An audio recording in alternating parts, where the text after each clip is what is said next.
So starting with the math course, we're going to start at the very beginning, bare bones, and that's arithmetic, which is essentially understanding the four major functions of math that will solve most problems. And that's, as you probably know from school, addition, subtraction, multiplication, and division. This is very basic, but I just want to start at the basics. So addition is just adding. It's adding 1 to the next number. So 1, 2, 3, 4, 5, 6, 7, 8, 9, like such. And so if you have 5 and you added 7, you get 12. So you just add the 7 to the 5. You could look at it as if we have 3 squares. If you added 3 more squares, you would have a total of 6 squares. So it would be 6. 3 plus 6, or 3 plus 3 equals 6. Very simple stuff, I know, but it will get more complex. Subtraction, which is the exact opposite, where you take away. So with subtraction, we have 5 minus 3, so we'll take away 3, and we'll be left with 2. So 5 minus 3 is 2. Multiplication is where you take a number and it's repeated by a certain another value. And I'll show you what I mean. Do 5, very simple equation. 5 times 2. Like I said, it repeats. So you take the 5, we'll draw 5 boxes. 4, 5. So there's 5, and it's repeated by 2. So 5 2 times. So there'll be 2 sets of 5, which will add up to 10. So 5 times 2 is 10. Division is the exact opposite of multiplication. So with division, you have a number and you divide it by into separate equal groups. So with division, what you do is you have a number, and with whatever number you have, you try to divide it into equal groups. So for example, if we have the number 8 and it's being divided by 2, so in other words, we're trying to figure out how many times 2 can go into 8. So 2, that's 1, 4, 6, 8. We're just doing multiplication by 2's until we reach 8, and how many we got is 4. So it's 4. Also, combine problems like this one, 5 plus 4 times 2. Now I'm going to do it the really complicated way because I feel like it explains it the best. And again, I know it's really simple, but you got to start simple and understand the foundations of math to do the more complex stuff. So we'll do 5 plus 4. So 5 squares. 1, 2, 3, 4, 5 plus 4. 1, 2, 3, 4. Like that. And that sums up to 9 squares. So the answer is 9. So 5 plus 4 is 9. These two solved. It's 9, so we're left with 9. So now it's 9 times 2. Then I took the number 9 squares here, and multiplied it by 2. And created 2 rows of 9. And that counts out to 18. So the answer to this is 5 plus 4 times 2 equals 18. I'm here, but I got a division too. So 3 plus 3 times 2 divided by 3. So 3 plus 3, add 3 boxes, just like before, plus another 3 boxes. That counts out to 6. So 3 plus 3 is 6 times 2, so another 6, set of 6. So a set of 6 2 times, which counts off to 12. We have 12 boxes, and now we need to divide 12 by 3, divided by 3. We have division as reverse subtraction. So how many times can 3 go into 12? So we'll do one set of 3. That's 1. Another set of 3. That's 2. Put a number here. So that's 6. So we're at 6, 7, 8, 9, 10, 11, 12. 4 times. See how it has to go in equally. So the answer is 4. So 3 plus 3 times 2 divided by 3 is 4. The reason I do these very relatively easy arithmetic problems is because arithmetic is the foundation of all math. Algebra, all that. They all use addition, multiplication, subtraction, and division. So understanding this will allow us to progress to the more complex things. And I'm just kind of giving the basics, just so you could, for anyone at any level on arithmetic learning, you could kind of work with it and use calculators if you need to, and get more advanced. I just kind of wanted to share this because it's such an important foundational part of mathematics. Once you have a good understanding of arithmetic, we'll be going on to fractions. And fractions, think of it as like, let's see, it's like breaking things into smaller pieces, kind of like a pizza, right? If you have a pizza, there's like different pieces of the pizza, right? If you were to take a piece, that would be like considered a fraction. Or to use the pizza metaphor again, say you have a whole pizza. So this is the pizza, and that's a whole, right? Whole. And if you divide it, say 4 parts, let's say. These 4 parts here that we divided into 4, I'm sorry, that made the whole are now considered the fractions. The whole point of fractions is you have an equation of missing pieces, and you have to figure out what pieces you need to make it whole again through numbers, if that makes any sense. If you have 4 pieces to a whole, and you take one, so there's 4 pieces to the whole, so the whole is 4, and there's 3 left, so this is 3/4 of a pizza or a cookie or whatever. Take away another one, right? That'd be 2/4 or 1/2. Just like the last circle, this one has 8 pieces for the whole. So the whole would be 8. And this right here, since we didn't take any out, would be an 8 as well. So that's a whole. 8. But if we take out, I don't know, 2, like so, that leaves 1, 2, 3, 4, 5, 6. So that would be 6 out of 8. And that's your fraction there. It's very simple.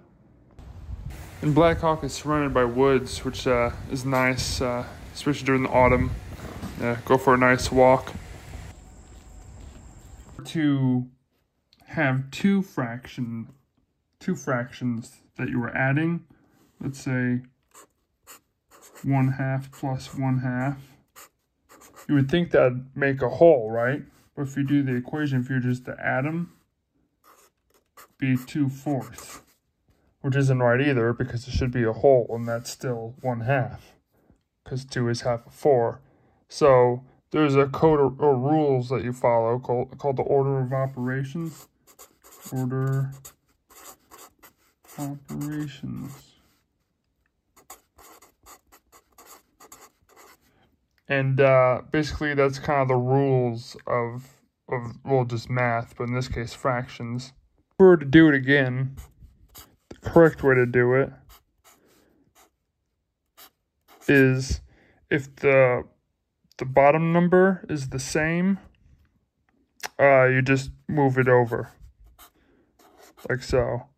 And you add these two, which is 2. Whenever you have an equation where there's two fractions with the same bottom numbers, that's a like fraction. But it's a totally different operation if it's a unlike equation, which means when the bottom numbers are two different numbers, which are essentially two different equations. Let's do another one just randomly. 16ths plus, I don't know, 2/16. Since they're the same, so it'd be 16 and 9. So that'd be 9/16. Also works the same as for subtraction. Just do a random. That would add up. 5 minus 3 is 2. And then you just move that over since that's the same numbers on both equations. Sorry about the camera. Before we learn how to do fractions that has a different numbers on the bottom here, or unlike fractions, we have to first understand equivalent fractions. So equivalent fractions are basically the same value but using different numbers. So what I mean is, like, 1/2 is the same as 2/4, and that's the same as 4/8, and that's the same as 6/12. Is that even how you say it? But because they're all equal to half, so it could be 50 out of 100, you know, is the same as 1 and 2. And 2, that's the same. Even though they're different numbers, they're the same value. That's an equivalent fraction. To solve a like fraction, or excuse me, in order to solve an unlike fraction where they're different, like 12 plus 3/8. In order to solve this, we have to make the bottom number the same. What you do is you take the bottom number of this and you move it over to this side right here. So, and you also do it on the other side, on the bottom. Then take the 12, the bottom number over here, move that over here. Like so. And now, what you do is you multiply them, each. So 8 times 7 is 56. And then 8 times 12 is 96. As you can tell, these two are the same numbers, same what's the word? Problem. Sorry. So it's going to be the same answer, which is what we're going for. So 3 times 12 is 36. Then another 96. So now they're like fractions, so now we could finally add it. So 56 plus 36 is 92 over 96. So that's how you do a unlike fraction. Now I still had a lot to learn, especially when it came to lowest common denominator. I had still yet to relearn that. So I was just practicing a lot and looking to see if it was the right answer. Guess that's what you get for thinking you know how to do it and skipping ahead. So still have to learn all that. But I got this answer right, at least. I want to have these numbers as low as they go without adding in decimals. So what I did was I just divided it by 2, and you'll get 1 out of 24. And that's our answer. Even though they're the same thing in value, like what we talked about earlier, that's the answer in its lowest denominator.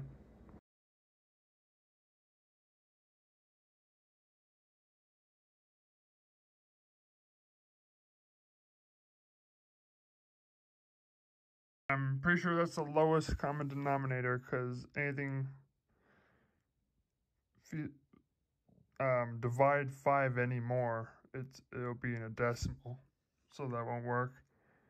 And whatever you do to the bottom here, you have to do the top, and since 5 can't be divided by anything without it going into a decimal, they'll also equally go into this. I'm pretty sure that's the right answer. I'm not sure. I'm gonna fact check it real quick. So there's the answer. Jesus. Oh my god, I'm way off. Dude, I haven't done fractions in so long, it's a freaking headache. Addition was no problem, but subtraction is just giving me a hard time. Definitely missing something. Gonna have to learn the lowest common denominator method. Do an addition. This time we're doing a different method, and this is the lowest common denominator method that's really useful. So the top is the numerator and the bottom is the denominator, and as you can see they're different, so we got to make them the same. There's a different way of doing this called the least common denominator. What you do is you multiply both of these numbers by a certain amount until you get the same number. I'll give you an example. 8 times 1 is 8. 8 times 2 is 16. 8 times 3 is 24. And then 12 times 1 is 12. 12 times 2 is 24. And there we go. It's 24 is the lowest common denominator, where they both have the same number. And so first equation here for 8, it was 3 times. 8 times 3 to get 24. So you're going to put 3 and 3 at the same, because they have to be equal in value. So you got to, whatever you do the top, or whatever you do the bottom, you have to do the top. Same thing here, except it goes in 2 times for 24. So it's 2, 2, and you multiply these two. Get 2 different fractions, but they'll be the same value, so we do the equation. 3 times 2 is 6. 3 times 8 is 24. Then plus, then the second one is 14. 12 times 2 is 24, the same as the denominator. So now we have the same denominator. Just do the adding. So 6 plus 14 is 20. Then you keep the bottom number. 20 out of 24. I'm going to simplify this. So I'm going to take the lowest multiple of this, which is 5. And how many times does 5 take to make 20, which is 4 times 4. Could be simplified even more, and you could to get 2 times 2 equals 4, so it could be simplified even more. So then 2 times 2, 2, like that. So 5 times 2 times 2. I hope I did this right based on what I learned, but I did the same exact thing on the bottom. I simplified it the most. 6 times 2 times 2. So that's 12, and that's 24. Still adds up to 24, I see. So that's a plus. Then 5 times 2, which is 20. Alright, so now what I'm going to do is cancel similar numbers that are the same. So there's a 2 here, and a 2 here, and a 2 here. So I cancel out the 2's since they go into each other. And then just doing these ones like that. So is it 5, 6? Is it 5, 6?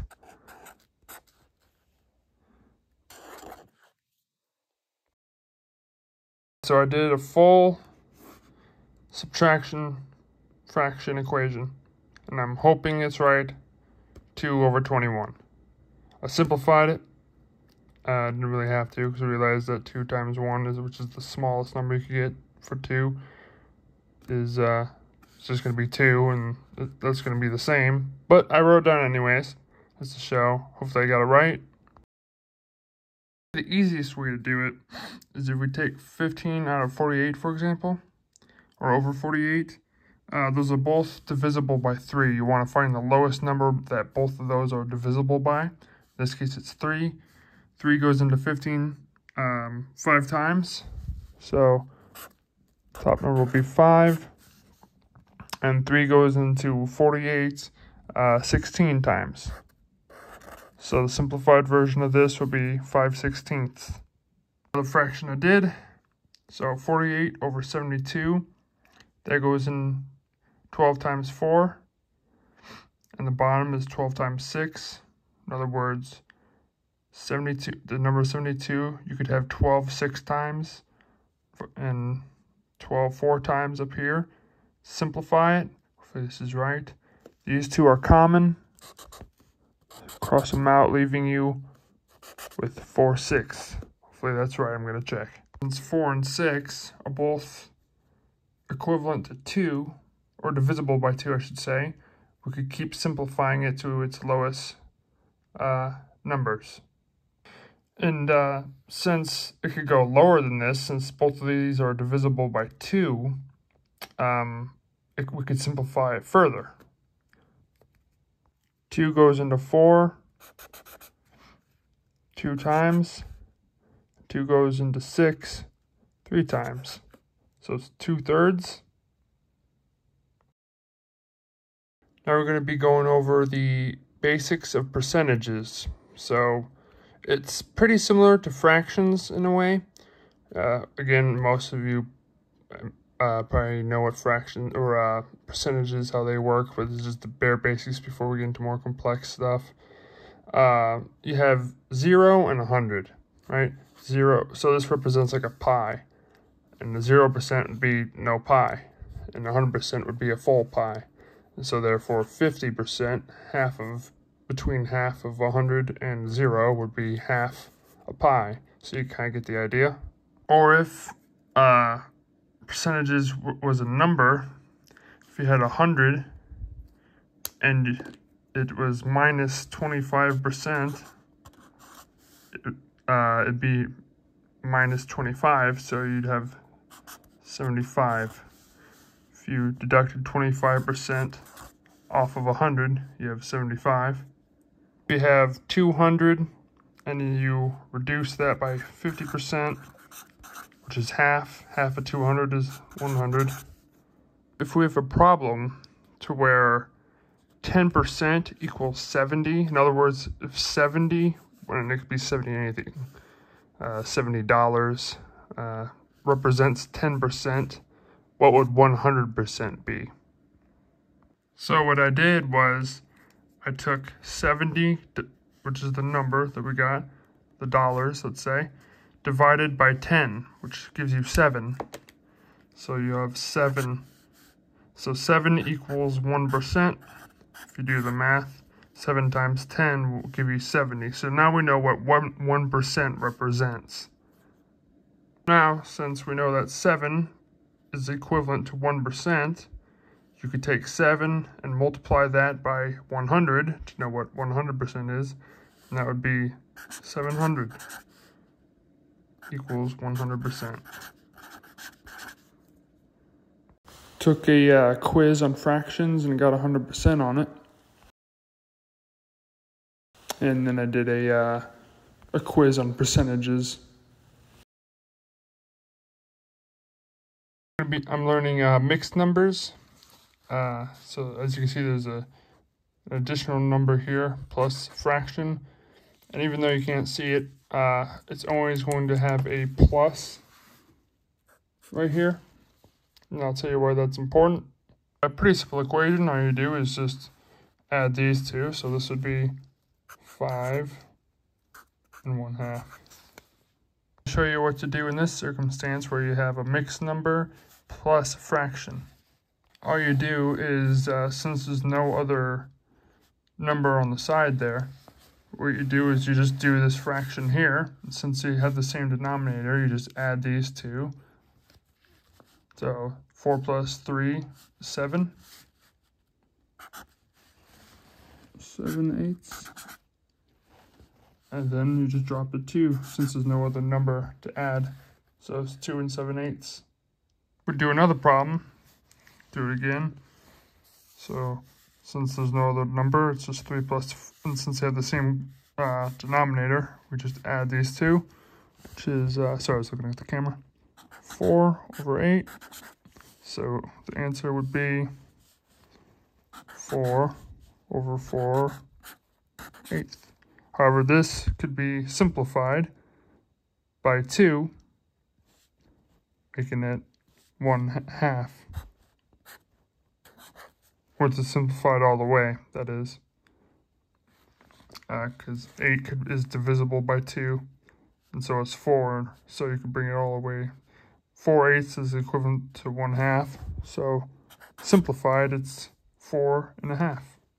Now we're going to have two equations, or with this one, as you can see, there's two numbers and two fractions. So what you do is, since it's addition, and they both have the same denominator, which is nice too, 2 plus 4 is... Then, to get this, you add these, which is 3/5. There's another problem, and there's a different method you could use. I'm going to show you real quick. So, what you do is create sort of a column, and then do the math. Since they have the same common denominator, we could add them. So 5, 6, 7, 8, 9. So that's 9, and then you keep the 9 since it's the same. So it's 9/9. Then you add these two, 1 and 1. So it's 1. However, these two are the same. And when it's full like that, makes a whole. So that's equivalent to 1 as well. And so since 9 out of 9 is equivalent to 1, that leaves 1 plus 1, which is 2. So 1 over 5/9 and 1 over 4/9 is equivalent to 2. I'm going to give an example of an improper fraction. We have our equation here. So first we'll add the first two numbers, which would be 3. Since they're the same denominators, we could add these, 5, 6, 7, 8, 8/7.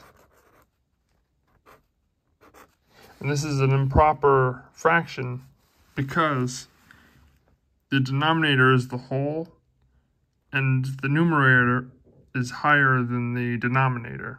So we're going to be able to fix that. What you do is you ask yourself, how many times does 7 go into 8? Because when we're talking about fractions, they're always in matters of division. So how many times does 7 go into 8? And that's 1. Then bring the 7 over like this. Also, 8 out of 7 is also, since 7 goes into 8 one time, it's also the equivalent to being 7 over 7. And 7 over 7 is equivalent to being 1. So you take the 3 plus 1 equals 4. And then you add the over 1/7. I was wrong, actually. So here's another.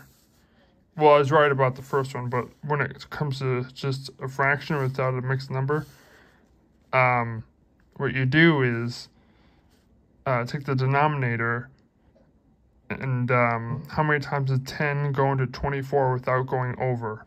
In this case, it's 2 times, because 10, 20, another time is 30, which is over 24. And then you have to ask, okay, so it's 20. Then how many from 20 do you have to have before you get 24, which is 4? And then you bring that over to here, so that's your answer right there. 24 over 10 turns into 4 over 10. Learn this practically here because this is confusing. Okay, so let's say we have 1 and then we have 1/2, right? So this is 1 and 1/2. Let's say that this is our formula here, or equation, like that. Okay. Let's say that we have 2 pies here, right? Or 3 pies. This one's mostly eaten. if we break it into quarters, we have 4 quarters, 8 quarters, right? Because each of these is a quarter. 4 quarters makes a whole. So 2, 4, or I'm sorry, 4, 8, and then 9 in total. Whenever we have wholes in the equation and a fraction, which is less than a whole or less than 1, that's a fraction. So we have 2 wholes, so it'd be 2 as the whole number. And then right here, what's left over would be 1/4, because it's 1/4 out of a whole, which leaves 3 more quarters, which is a total of 4 quarters as a whole. So that would be the equation right here. Makes sense to me now. So here's another improper fraction, which means 8 is the whole, which means we already have a whole since the numerator is higher than the denominator, which means we do definitely have a 1. Then what's left over is 2/8, because 8 is the denominator of the total, right? And we have 2 left over from the 10. So in other words, that 1 represents 8. And what's left over after you take 8 out of 10 is 2. So you have 2/8. Hey everyone, I'm home and I got a book. And I decided that everything that I'm going to learn, I'm going to write down in the book so that I could always look back on it. And in case I forget anything, it's going to start out from just the very, very basics, like basic math, addition, arithmetic, things like that, and everything that I learn. It's going to be in this book. So finally got a haircut, and she took a, sorry, it's kind of, that's wet. I got out of a shower and shaved and everything, but feeling pretty fresh. And yeah, just gonna document everything that I learned from here on out. And thanks for watching. There'll be plenty more to go. So there's a lot of work, and see you in the next video.